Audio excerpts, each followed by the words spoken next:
See that? That right there. Yep. I told y'all when I posted that top 5 favorite freshwater fish to eat video that somebody would come on somewhere and make a comment about how I was crazy because I had catfish as my number 1 and walleye as my number 5. And again, as I said in the video, that's all personal preference, but apparently because my personal preference is catfish over walleye, even though I ranked walleye in my top 5 because it is in my top 5 of favorites, apparently that means I don't like fish, I like dirty flavors. So I wanted to address this particular comment mainly because there are a whole lot of people out there, and this doesn't only apply to fish. This also applies to any other wild game animal that you harvest, from the wild, whether we're talking about deer or wild turkey or ducks or geese or whatever it is.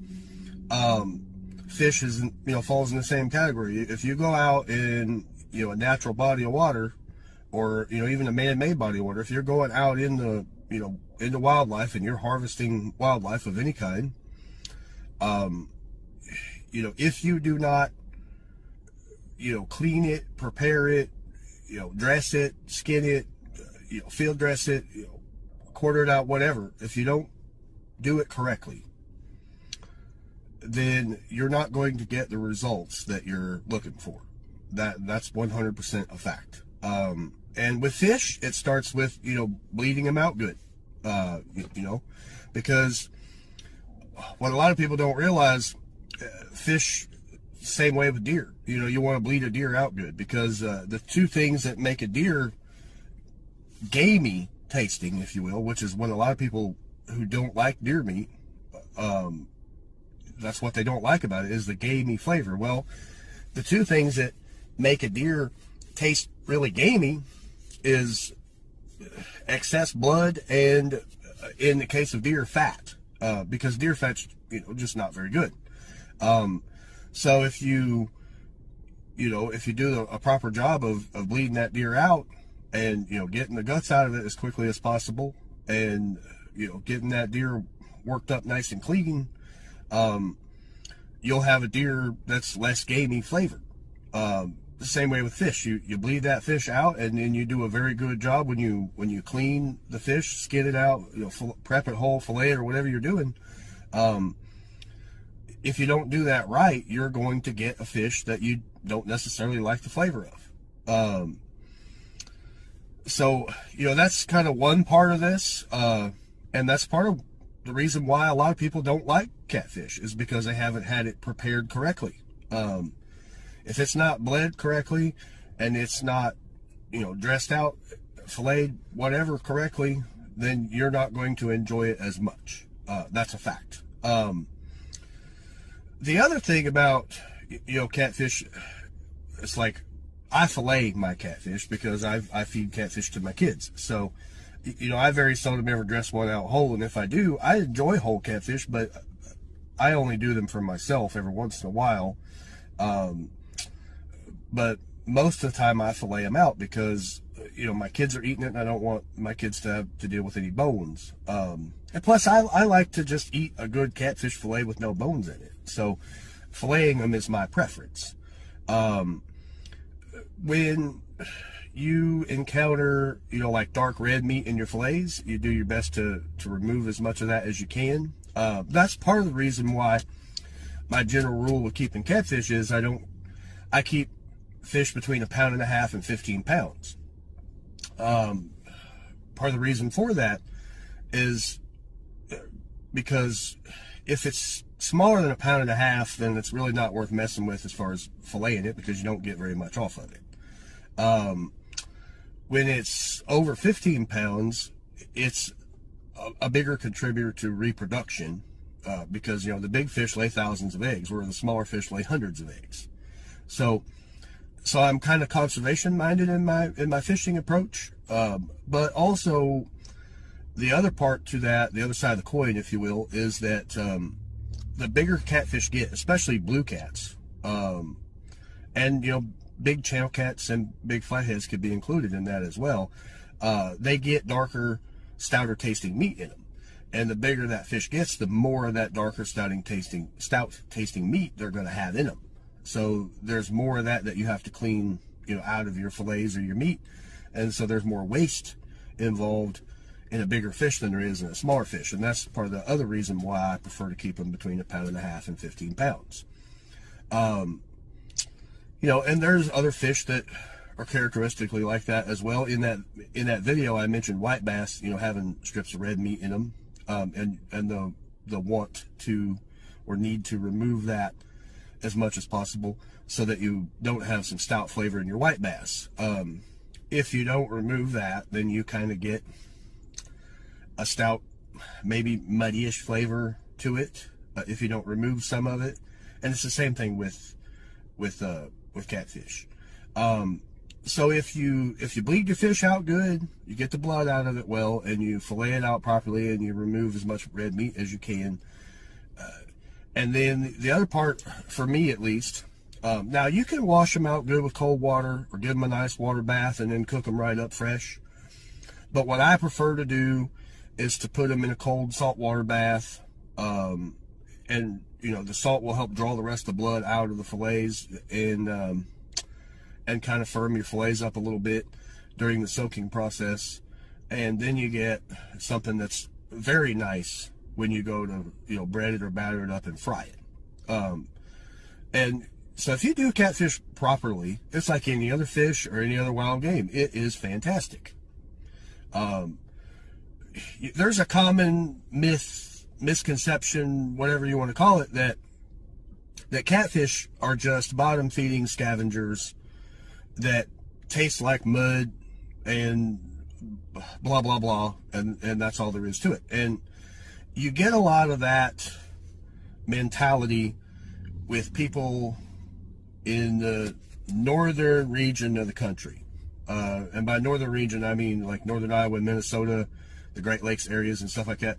A lot of people up there, there are catfish in those areas as well, and there's some of the biggest channel cats there are up in the Great Lakes and stuff, because people do not target them like they do in the Midwest and the South, because a lot of people up there believe that they're just old scavengers and that they're not worth messing with, they're not worth eating. So they'd rather eat a walleye or a pike or a muskie or trout or something like that, as opposed to catfish. So there are a lot of people with this mythological misconception of catfish that have never even tried catfish. So they don't honestly have any clue how good catfish really can be, especially when prepared correctly. And the reason that I say that scavenger business is a myth is this, okay? Every species of catfish, all of them, bullheads included, are no different than any other fish. When they start out small, when they're fry and hatchlings, yes, they eat whatever's available to them. So they do eat some amount of algae and insects and things like that. But other fish are no different. When they're tiny and they're trying to survive and grow and get some size to them, they're going to eat whatever's available to them. And then as they grow and they get bigger, the things that they eat get bigger. So, they go from, small crustaceans and bugs of all kinds and algae and so forth to minnows, and then from minnows to larger fish like, small shad and baby bluegill and, things of that nature. And then catfish, you can look it up. You can research it. Catfish are undoubtedly and definitely a predatory species of fish, just like bass, just like crappie, just like walleye, just like pike, just like muskie, just like all of them. The reality to it is that in North America, catfish, particularly blue cats, and I would put flatheads right behind blue cats in this and lump them into the same category. Catfish are the third largest species of freshwater fish in North America. The third largest. And that is directly behind the white sturgeon, which, as we know, can get over 1,000 pounds. And then the alligator gar, which, as we know, can get to 350 pounds. And then the next in line is blue cats. The current world record blue cat's over 140 pounds. Nobody's caught a 140-pound flathead catfish yet, but there are flatheads out there that'll go 100 pounds. And the reason I personally believe that a flathead can get as large as a blue cat is because I see no reason to believe otherwise. Blues are generally rated as the largest of the big three catfish species, and by big three I mean, blue cats, flatheads, and channel cats, because bullheads don't get anywhere near those sizes. The world record channel cat, I think, is 58 pounds, and there's a lot of channel cats that are caught in the 15 to 35 pound range. So, they're one of the big three. And then flatheads, they're normally caught between, 20 and 70 pounds. But I wholeheartedly believe that if a flathead was in the right environment and had, the right food availability and stuff, I wholeheartedly believe a flathead could get to 120 to 140 pounds, just like a blue cat. I think part of the limiting factor to flatheads getting that size is, number one, nowadays where flatheads are, in most cases, there are also blue cats. And, blue cats are far more nomadic than flatheads are. They roam around a lot more in search of food. They travel a lot further distances than flatheads do. Flatheads are generally an ambush apex predator, whereas blue cats are a roaming apex predator. So because blue cats tend to eat a lot more often, they tend to get bigger, and when they get to a certain size, that they can also eat flatheads and channel cats as well.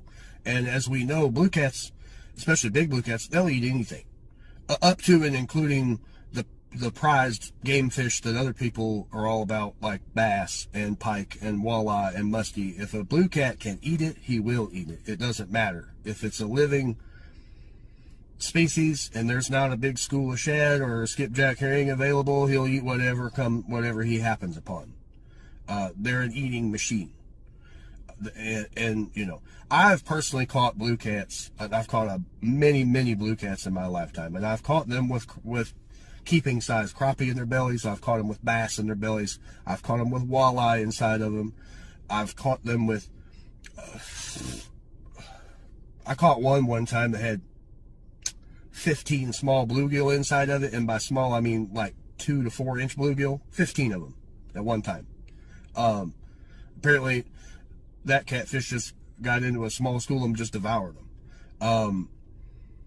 So blue cats are an eating machine, so they do tend to get larger faster than a flathead does because they roam and eat a lot more often. But I do believe that a flathead has the potential to get the size of a blue cat. So I think that because blue cats exist and they do eat other catfish, and they do roam and eat a lot more often, I think that's what keeps blue cats at a larger size than flatheads. But I think if a flathead was in the perfect conditions, he could get as large as a blue cat. I also think that because blue cats are a lot more prevalent in places where they were not at one time, like say out east, in the eastern states, like Virginia, North Carolina, South Carolina, places that did not used to have blue cats now have them. And so I do believe that has had an effect on the channel cat and flathead populations in places where they didn't used to live. And I think they've always had an effect on the channel cat and flathead populations here all over the Midwest where they are native. But catfish undoubtedly are predatory species. The fact that you can catch, I have caught all three species, channels, blues, and flatheads, on artificial baits. Things like Warden's rooster tails, crappie jigs, bass lures, plastics. I've caught them on crankbaits. A lot of people will say, well, if it's a fish that you can't catch on artificial baits, then it's not a predatory fish, and therefore it's not worth messing with as far as eating it. Hello, you can catch catfish on artificial baits. It happens all the time. There's a bunch of videos out there on YouTube and TikTok proving that. I even more recently saw I can't remember if it was on YouTube or TikTok, but I saw a guy fly fishing, and he caught like 8 different species of fish on flies that day on a fly rod. And one of those species of fish that he caught was channel cats. And he didn't only just catch one channel cat on a fly, he caught like 6 of them in the same day on a fly, because apparently the creek that he was fly fishing in had a bunch of channel cats in it. And in a previous video that I posted last year, I was talking about ways that you can catch catfish and stuff, and I said something about I'd never heard. Oh, I was talking about catfish rods, and where you primarily are using casting rods and spinning rods for catfishing. And I mentioned that nobody that I knew of or was aware of was catching catfish on a fly rod, and that I hadn't ever heard of anyone catching a catfish on a fly rod. And then lo and behold, somebody posts a video on social media that proves me wrong. So now, of course, he didn't post that video directly related to my comments. It just so happened to be posted, and I saw it, and I was like, well, I'll be dang, that's quite the coincidence, because of the stuff that I posted in the video relating catfish rods and fly rods in particular. So yeah, you can catch them on flies because I've seen it, and you can catch them on other artificial baits because I've done it and seen it.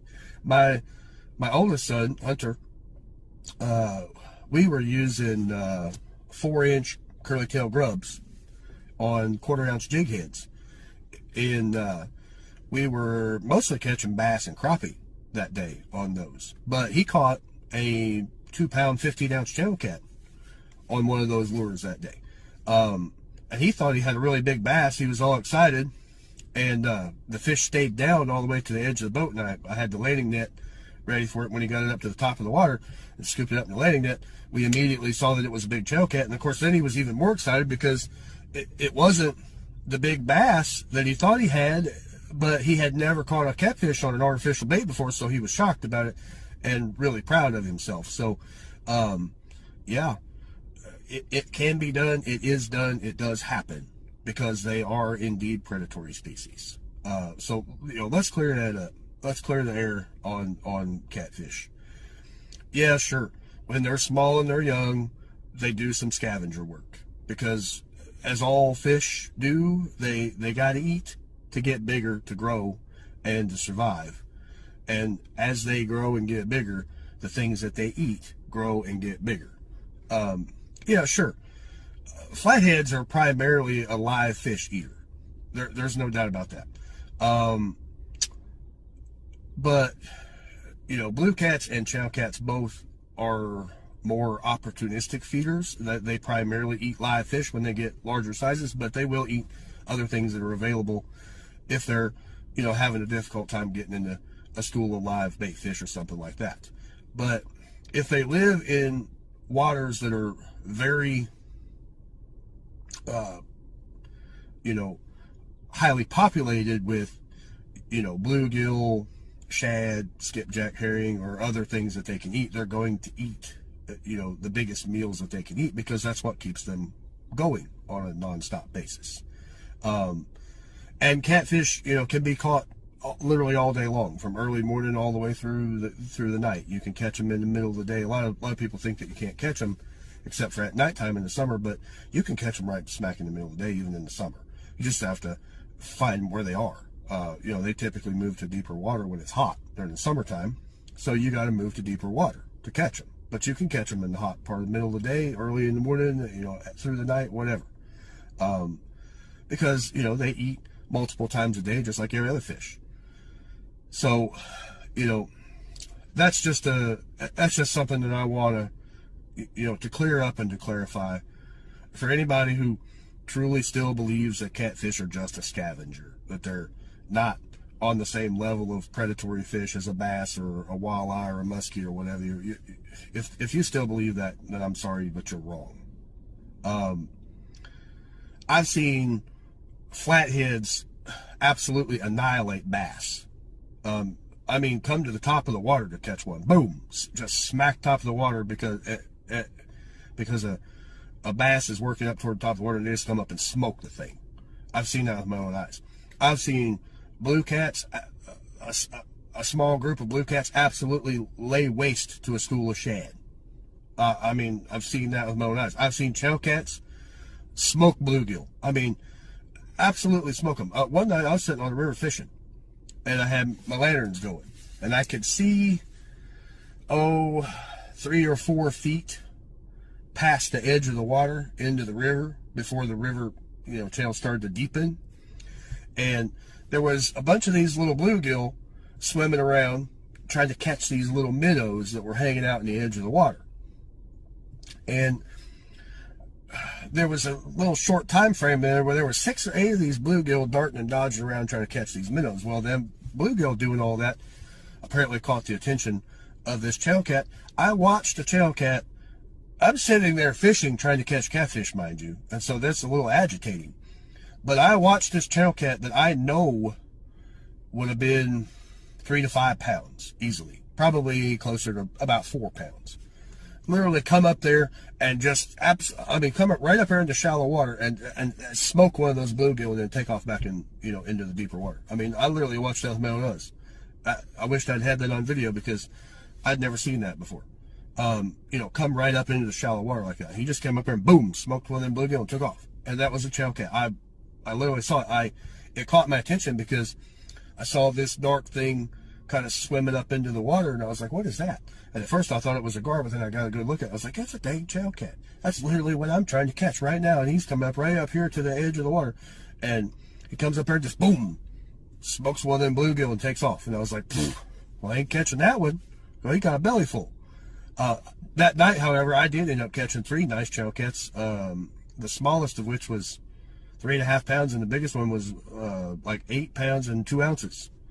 I caught them about an hour after I saw that chow cat come up there and smoke that bluegill, and that was a couple years ago. So I've seen that kind of predatory activity with all 3 species, and I've seen bullheads, a swarm of bullheads, just lay waste to a school of minnows. There's a creek up in northern Missouri where I grew up that connects to the Sheridan River, and that creek, it's kind of an old slough, and it's loaded with bullheads. Most of them are black bullheads, and there's a little bridge that crosses that creek, and occasionally if I'm driving out that way, I'll stop and take a look, and I've done some fishing there. You can catch a bullhead one after the other, but most of them are 6 or 8 inches. They don't have much size to them. They are fun though. So it's entertaining to stop in there once in a while and drop a hook down in there with a night crawler in it and just jerk around with some bullheads. Now, on occasion, I want to use some bullheads on a set line or something for a flathead, or on a live line, on a rod reel for a flathead. I'll go up there and catch a bunch of those live bullheads because they're tough and they live on a hook for a long time. So it's a great place to get some bait. I'll go up there once in a while and catch some of them bullheads. Well, I watched a school of bullheads one day. There was a big cloud of minnows swimming down through there, and there was a bunch of bullheads kind of working around on top of the water, and that school of minnows was swimming upstream, and I thought, they're going to swim right into these bullheads and they're probably going to get smoked. I watched that thing happen, and right as that cloud of minnows moved into that area where them bullheads were, them bullheads just started just absolutely smoking those minnows as fast as they could get them. And where I was only seeing like 6 or 8 bullheads, once that cloud of minnows showed up, now there was like 25 bullheads, because some of them had come up off the bottom and they were all over the place. So even bullheads, which are big time considered a scavenger, are also definitely a predator species. So all of the catfish, bullheads, tails, flatheads, blues, they're all predators. Okay, so that's just something I want to clear up. They're all predators, and if you cook them, prepare them right, and cook them right, they are all good eating. Now, a bullhead, to me, a bullhead's the meat on a bullhead is a little softer. I will admit that. So they do tend to be just a little mushier. It's not like fall apart mushy or anything, but their flesh is just a little softer, not quite as firm as it is on a channel or a flathead or a blue, but they're still good eating if you fix them up right.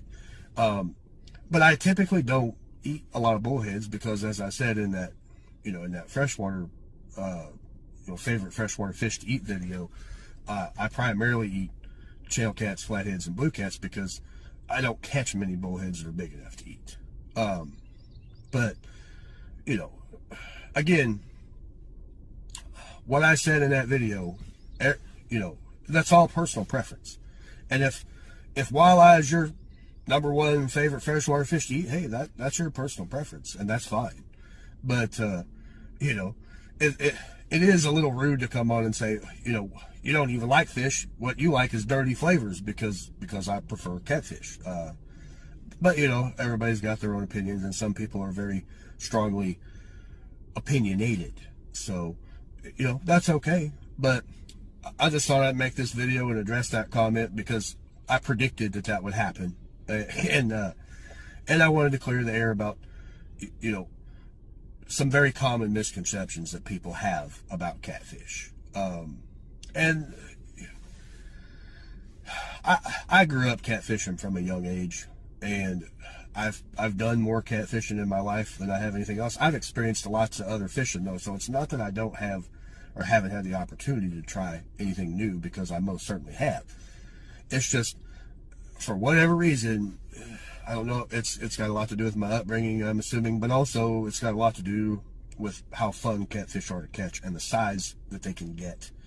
And the fact that I'm always looking for a unicorn. I'm trying to get bigger and bigger on my flatheads and my blue cats. I'm trying to catch them at monstrous proportions so I can get pictures and video of them and put them back in the river or wherever they came from. But I'm also looking for my new personal best channel cat, because I love to catch big channel cats, because channel cats, in my opinion, pound for pound, are the hardest fighters of all three of the big three catfish. I think you'd have a lot harder time with a 100-pound channel cat than you would with a 100-pound blue cat or a flathead by far, if they in fact got that size, but they don't.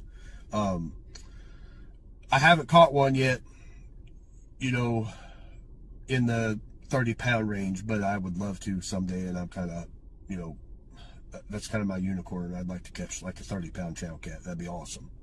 But either way, guys, whatever fish that you love to catch, whatever is your favorite fish to catch and favorite fish to eat, get out there and catch them, fix them up and eat them, and enjoy the heck out of it, because that's what I'm going to do, regardless of what anybody thinks or what anybody says.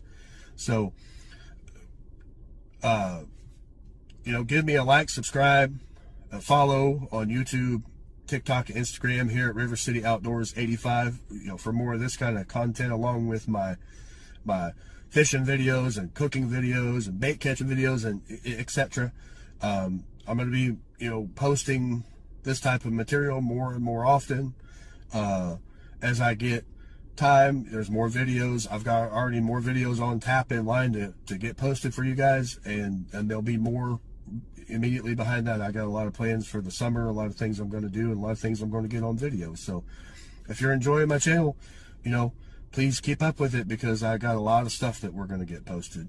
So have a great day, everybody, and fish on. Tight lines to everybody, and let's go.